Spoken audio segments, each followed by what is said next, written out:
Thanks, Brooke. I'm live right outside Binghamton City Hall, where in the next couple of minutes, Mayor Jared Cram will be delivering his 2025 City of Binghamton budget address. Now, to start off, I'm just going to give a quick little recap of last year's budget, where the main topics were housing, infrastructure, and public safety.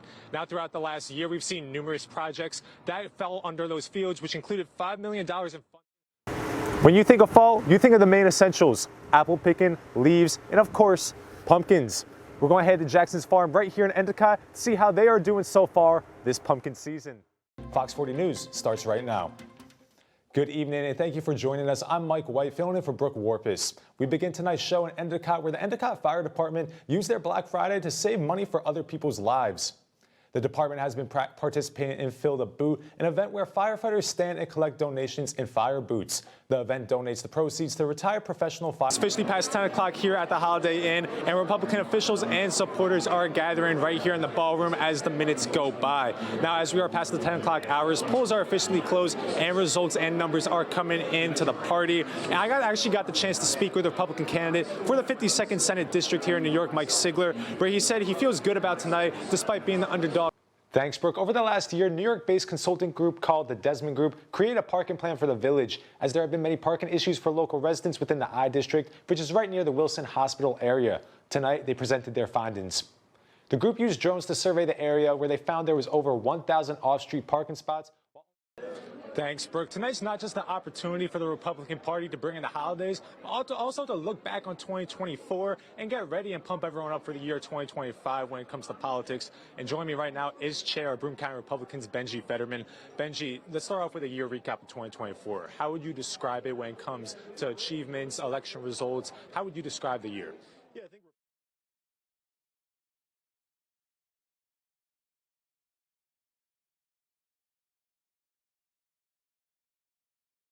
Undocumented migrant raped girl, 15, in Albany. All paid for with your tax dollars. Hasn't Josh Riley done enough damage? Molinaro has voted to strip away abortion rights and jail doctors. But for Molinaro, that's not enough. He would ban abortion nationwide, even in New York. With ads like these blanketing the airwaves and internet, it has been nearly impossible for residents to escape what Politico has dubbed New York's nastiest race. Mark Molinaro doesn't respect you enough to be honest. The fact is, Molinaro has voted against abortion rights 13 times. Insider Josh Riley wrote the bill giving amnesty to 12 million illegal immigrants. Then the Riley-Hochul open borders policies brought violent criminals upstate. Both parties ramped up spending from the first matchup in 2022. Because Molinaro won the seat by fewer than 1,500 votes, the stage was pretty much set that the pair would face off again. The day Josh Riley hung up and conceded to me, they began their campaign against me. Up until, in fact, this year, they spent more money attacking me for decisions I hadn't even made yet than any other member of Congress. So I'd like to think that that means we must be doing something right.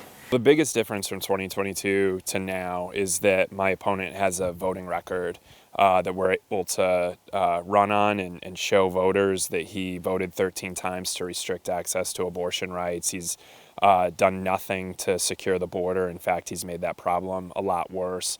The Cook Political Report has had the 19th district firmly in the gray, too close to call, one of roughly 24 races, seen as potential difference makers over who will control the 435 House of Representatives. In the 19th district, which is made up of the Catskills, Hudson Valley, Finger Lakes, and the Southern Tier, the key voting districts are Binghamton and Ithaca.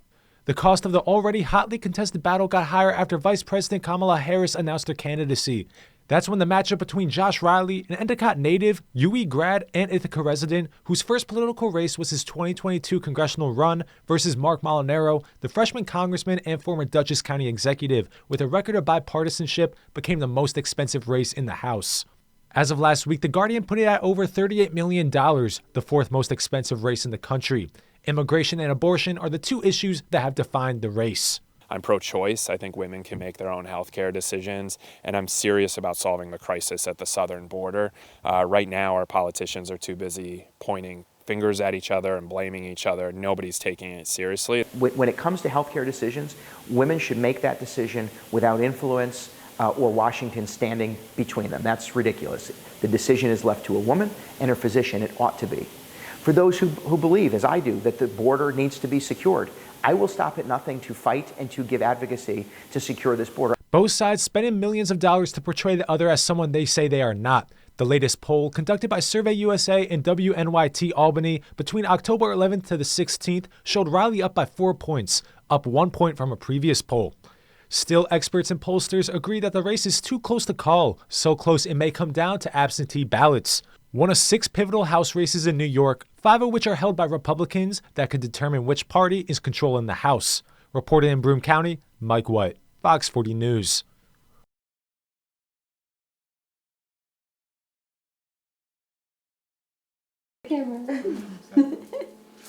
What was the Taylor Swift thing you made today? The bracelet of choice. We visited Mike Sigler at his Lansing home, where he was spending a rare moment of downtime with his family 3 weeks before election night. They're a central part of my life. They're the reason I do most of this. So Sigler himself grew up in Sparta, New Jersey, the youngest of 3 kids. yeah, my childhood was nice. I mean, we lived in a ranch house, in a neighborhood. It was, Sparta was a nice little community to grow up in. It was.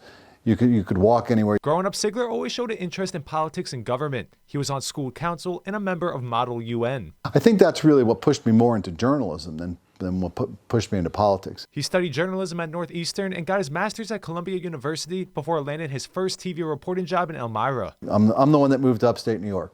And part of the reason I did that was for my career. I was in television. I got my first on-air job at WENY in Elmira. Those years of working in news in Elmira and Syracuse and covering government would lead Sigler to take his first steps into politics. That's what eventually kind of pushed me into politics too, was I'm just a curious person by nature. That's what got me into journalism. Politics really lends itself to that. After witnessing the September 11th attacks, Sigler felt called to public service. I turned on the TV and we watched together actually the second plane coming in. And at that point I had determined it was important for me to kind of get more involved. In 2002, he ran for state assembly in the heavily Democratic 125th district before he was elected to a seat in Tompkins County's legislature, an office he has held for 14 years. Sigler says he is most proud of implementing a system in the Tioga County Sheriff's Department that frees up deputies by allowing clerks to field phone calls. He also fought to bring a new homeless shelter in Tompkins County, partnered with Cayuga Medical Center to bring a new mental health unit to the county, and helped reopen a once-closed detox center. I really do represent the people here, and I get all my ideas basically from the people who live in town. When they have a complaint or they have a concern, they come to me, and I'm able to, if it's not in my purview, I'm able to guide them to where it is. The Republican candidate says his 20-plus years working for Ithaca-based Park Outdoor Advertising allowed him to meet business owners throughout Tompkins, Cortland, and Broome County. When I go to a lawnmower company, for example, and they're holding off on advertising, or they're like, listen, we're not selling as many new machines now as we used to, but we have a lot more people coming in for a repair. That's a pretty good sign that things are slowing down, because people are, they don't want to spend the money on a new machine. They want to spend it just to get it repaired. They're just trying to get through.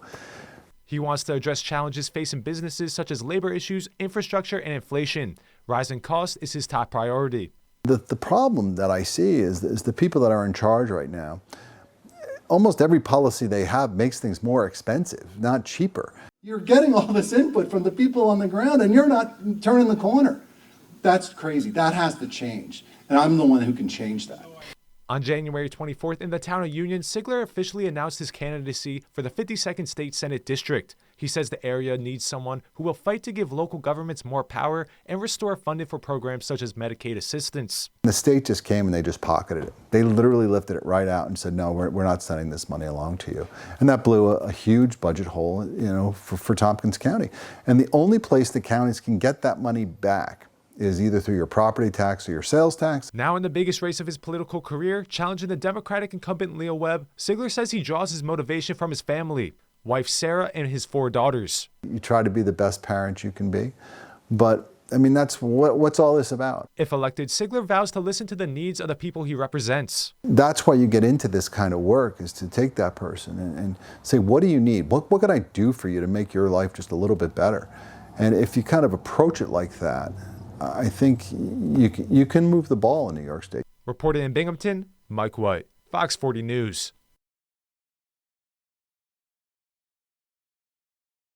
On Sunday, August 18th at 10 p.m., over 1,200 UAW members at Cornell University declared a strike against the university due to a failure to rebargain a contract that's been expired for months. It was just days before the 21,000-plus students began returning for the 2024-25 school year.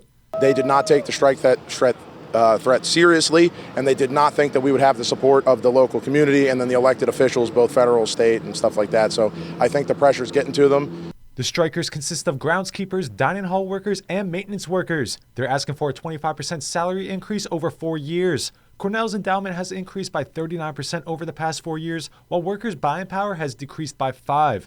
The wage for many employees sits at less than $22 an hour, forcing them to move out of Ithaca due to living costs. Morrison Dining Hall chef and lifelong Ithaca native Kevin Olmstead says he's been working numerous side jobs to pay his bills. I'm pretty much fighting not only for my kid, I'm fighting for the legacy that my family in this community has left us so we can have this life, not so Cornell can stand on their shoulders and fill their pockets. Cornell University mail courier Charles Cox says parking has taken a big toll on all employees, another massive issue university workers are fighting against, stating he pays between $700 to $800 for parking. That to me is totally wrong. And when our wages don't go up and the cost of living goes up, how is that fair? Classes at Cornell University are set to begin on Monday, and students have noticed the change on campus. Yeah, I'm pretty sure the food halls are pretty understaffed right now, and they have paper plates instead of normal silverware and stuff. Following UAW President Shawn Fain calling the university out at the DNC on Monday, Vicente says the protesters aren't going anywhere until a deal is made. If this strike continues into next week, you can expect to see him out here on campus, and where he goes, the media circus follows. So this is only going to continue to escalate. We're not going nowhere. The university will break before we do. The university released a public statement earlier this week saying they remain committed to bargaining in good faith. Reporting in Ithaca, Mike White, Fox 40 News.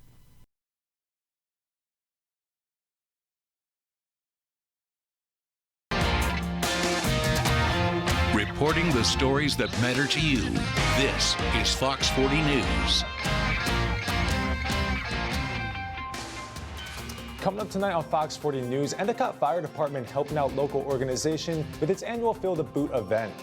Plus, Black Friday is here and hundreds of shoppers are looking for the best deals at Oakdale Commons. And we'll bring you to a local Christmas tree farm to see how it handles one of its busiest days of the season. Fox 40 News starts right now. Good evening and thank you for joining us. I'm Mike White, filling in for Brooke Warpus. We begin tonight's show in Endicott, where the Endicott Fire Department used their Black Friday to save money for other people's lives. The department has been participating in Fill the Boot, an event where firefighters stand and collect donations in fire boots. The event donates the proceeds to Retired Professional Firefighters Cancer Fund and the Mercy House of the Southern Tier. Endicott Fire Department Captain Paul Higgins has been here on Black Friday for over 30 years. Firefighters have an extraordinarily high rate of cancer due to the exposures from the job. Structure fire and car fire smoke contain many, many toxins. And over the years, it transpired through studies that we were getting a very high rate of certain types of cancer, many of them quite severe. Everything you put in the boot goes right to the Retired Cancer Firefighters Drive, which funds cancer research. So there's no wasted money. Two passionate model train and car enthusiasts founded a hobby shop in Endicott 1 year ago today. Fox 40's Daniel Robinson was there to see how the celebrations have been rolling. Black Friday is here and people took to some local stores to cash in on those deals. The Oakdale Commons welcomed hundreds of shoppers today with anticipation. Several stores having special Black Friday deals and increasing the size of their staff for the day in preparation. With all the changes to the Oakdale Commons throughout the years, businesses say Black Friday always brings an increase in foot traffic each year. We talked to some shoppers about why they come out for Black Friday. Because it's cheap and we ain't got no money, so it's finally the day for us to go and get our essentials and needs. I love coming here and shopping for good deals on Black Friday because our parents taught us to shop cheap. Yeah, we just, look around with our for deals, especially clothes. We go to the finest stores and get the finest deals. Happy Black Friday! And Black Friday looks very different now compared to past years as more consumers avoid the early morning rush to the stores in favor of online shopping. But these changes don't mean shoppers aren't spending. The National Retail Federation predicts winter holiday sales will reach almost $1 trillion in November and December, as stores like Target, Walmart, and others are releasing deals earlier in the month, with some even starting in October. And although many deals can be achieved online, a lot of people are still going to the stores to find some of the exclusive offers. Consumers are spending more, about $20 more, in fact, on gifts for family. Of course, there are a lot of gifts out there. We know gift cards, clothing, toys, and electronics remain really popular, and NRF just released our top toy list this week. There's a lot for kids to look forward to as well. And inflation is definitely impacting holiday sales this year, as the rate of spending growth is expected to be about 2.5% to 3.5%. That's the slowest jump since 2018. And the stores weren't the only place that saw a boom in business today, as people were eager to get out to the local Christmas tree farms to get the season started. Fox 40's Ziggy Hill brings us the story.